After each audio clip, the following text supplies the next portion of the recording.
अर्जुन, इस संसार में क्षर यानी क्षय होने वाले, परिवर्तनशील और अक्षय अक्षय अपरिवर्तनशील ऐसे दो प्रकार के पुरुष होते हैं।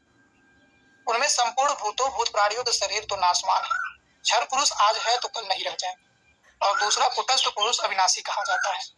यानी यहाँ ये हम लोग अपने शब्दों में समझते हैं कि क्षर पुरुष आज है तो कल नहीं रहे, यानी जो शरीर रूप में सतगुरु होते हैं, जैसे राम कृष्ण शंकराचार्य जी महाराज, गौतम बुद्ध, जितने भी इस वर्तमान में भविष्य में सतगुरु आए, इन्हें क्षर पुरुष कहते हैं। इनका अस्तित्व होता है शरीर के साथ, और शरीर के साथ ही अस्तित्व खत्म हो जाता है। इसलिए इसी श्लोक के माध्यम से क्षर पुरुष आज है तो कल नहीं रह जाएंगे। और दूसरा कुटस्थ पुरुष अविनाशी कहा जाता है, यानी हमारी आत्मा रूप में जब मोक्ष प्राप्त हो, वो फिर जो जिस रूप से में भजेगा, ध्यान करेगा, वो पुरुष प्रकृति का वहन करके सदा विराजमान रहते हैं, उनका नाश नहीं होता। साधना के द्वारा मन सहित इंद्रियों का निरोध, अर्थात जिसकी इंद्रिय समूह कुटस्थ है, वह अक्षम कहलाता है, यानी स्थिति प्रज्ञ तत्वदर्शी महापुरुष। अब आप स्त्री कहलाते हो अथवा पुरुष, यदि शरीर और शरीर जन्म के कारण संस्कारों का क्रम लगा है तो आप क्षर पुरुष हैं। यानी इस श्लोक में स्पष्ट हो जाता है कि यहाँ भगवान से न स्त्री से मतलब है न पुरुष से मतलब है, क्योंकि शरीर भेद है, उतना ही समान अधिकार है, यहाँ किसी का अधिकार विशेष नहीं है। यदि शरीर और शरीर जन्म के कारण संस्कारों का क्रम लगा है, आप क्षर पुरुष यानी क्षय होने वाले हैं।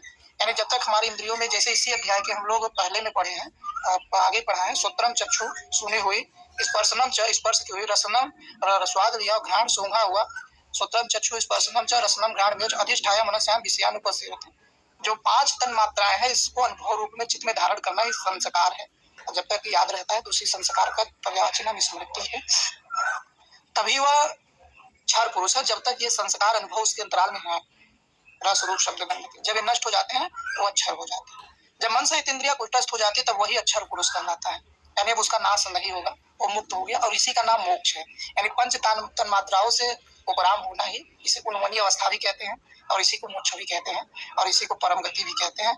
और इसका त्याग के पश्चात तत्व यानी आत्मानुभूति आत्मदर्शन होता है, ऐसा संतों ने कहा है, तो इसी को तत्वदर्शी भी कहते हैं। किंतु यह भी पुरुष की अवस्था विशेष ही है, इन दोनों से भी परे अन्य पुरुष भी है, जो परम पिता परमेश्वर कहा है। ये तो हमारी स्थिति होगी।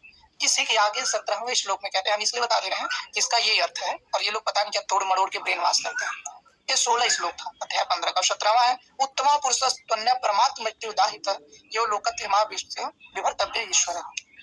उन दोनों से अति उत्तम पुरुष तो अन्य ही है, यानी क्षर पुरुष जो साधना कर रहा है, जिसको साधना की जानकारी है, वेद का ज्ञाता है, अभ्यास में लगा है, लेकिन उसके अंदर अभी पंच तन मात्राओं की अनुभूति है, वो भी नष्ट हो सकता है। अक्षर पुरुष जो इस तन मात्राओं से ऊपर चला गया है, परम गति में पहुंच चुका है, लेकिन इन दोनों से भी अक्षर पुरुष है, जिसे पूर्ण परमात्मा ब्रह्म कहते हैं। अब ये लोग इसी पे टिप्पणी कर देते हैं, वो कौन है? आइए जानते हैं गीता के अनुसार। जो तीनों लोकों में प्रवेश करके सबका धारण पोषण करता है, और अविनाशी परमात्मा ईश्वर ऐसे कहा गया है। अब 3 लोक यहाँ पृथ्वी आकाश पाताल नहीं होता, शरीर 3 होता है, स्थूल सूक्ष्म कारण। स्थूल सूक्ष्म के अधिष्ठाता मन है, जो 10 इंद्रियों को संचालित करता है। इसी का दूसरा पहलू अंतःकरण बन जाता है चतुर्थ अंतःकरण, मन बुद्धि चित्त और अहंकार। अहंकार से बुद्धि मन से चित्त महान, यानी बुद्धि ब्रह्मा है। ये रामायण के लंका कांड में 15वां दोहा है। तो बुद्धि ब्रह्मा है, बुद्धि से निर्णय लेती है, बुद्धि सृजन करता है संस्कारों का, और संस्कार 2 तरीके से होते हैं, प्रकृति में भी भटकाते हैं, और भजन चिंतन बन गया तो ईश्वर से भी मिलाते से राक्षस और देवता दोनों के पितामह यही है। बुद्धि है, ये अध्यात्म है, विशुद्ध अध्यात्म है, ब्रह्म विद्या कह सकता है इसको। तो ये बुद्धि शरीर का अधिष्ठाता मन है, और ये प्रकाशित होता है चित्त से, जो संस्कार रूप में अर्जित होता है। इसी अध्याय के दूसरे श्लोक में हम लोग जाने, कर्मानुबंधनी मनुष्य लोग के कर्मों का बंधन तैयार करता है, और वही जन्म मृत्यु का कारण बनता है, जैसा संस्कार हो। यानी शरीर संस्कारों पर आधारित है। 2 दिन का संस्कार है, 4 दिन का है, 10 साल का है, 50 साल का है, तो उतने दिन बाद संस्कार पूर्ण हुआ, शरीर बदल गई, फिर जैसी वृत्ति वैसा पुरुष, अंतमतः सोगता, अंतिम समय में जैसा मनोदशा है, फिर वैसा ही उसका जन्म होता है गीता के अनुसार। ये दूसरा शरीर है, इसे सूक्ष्म शरीर कहते हैं। ये 14 तत्वों का होता है, 10 इंद्रिया, 4 अंतःकरण, मन बुद्धि चित्त। अब तीसरा शरीर है कारण शरीर, और कारण शरीर के अधिष्ठाता स्वयं आत्मा है। अब कारण शरीर 16 तत्वों का बन जाता है, यही 10 इंद्रिया, 4 अंतःकरण 14, और 2 तेजस और प्राग 16। और जो इन तीनों से परे है, यही 3 लोक है, स्थूल शरीर, सूक्ष्म शरीर, कारण शरीर। हम तो अपने स्थूल शरीर पे अपनी 10 इंद्रिया ही नहीं नियंत्रण कर पाते, तो सूक्ष्म शरीर के 14 तत्वों का कैसे नियंत्रण करेंगे, और फिर कारण शरीर के 16 तत्व। जब इन पे साधक अपना आधिपत्य हो जाता है, संयमित हो जाते हैं, तब जाकर के पांचों तन्मात्राओं का अंत होता है। जो मिलने वाली शेष अनुभूति है उसका नाम है आत्मा। यानी इतना साधना का कोर्स पूरा करने के पश्चात, अभ्यास करने के पश्चात जो अनुभूति होती है उसे आत्मानुभूति कहते हैं। और वही महर्षि पतंजलि जी महाराज पूरा साधन विधि बताए थे, जो हम लोगों का अधूरा बचा हुआ है। अब यहाँ तक पहुंचने में जो जो क्रियाएं हैं, अष्टांगिक मार्ग है ना, साधना के 4 अंग है, नाम रूप लीला धाम, और अष्टांगिक योग क्रियाएं के स्तंभ है 4। महर्षि पतंजलि जी महाराज जो साधन विधि बताते हैं साधन पाल में, यहाँ तक पहुंचने की दूरी है। गीता, पतंजलि योग और श्रीमद रामचरितमानस तीनों एक ही है।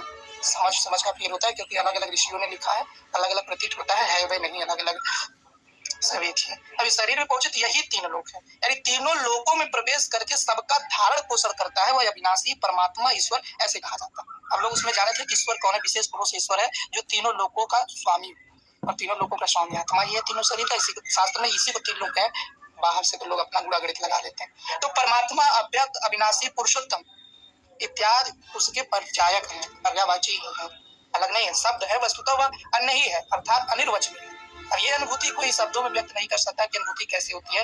जैसे पिता पुत्र के प्रेम को, माता पुत्र के स्नेह को अगर शब्दों में बांधा जाए तो शायद संभव नहीं।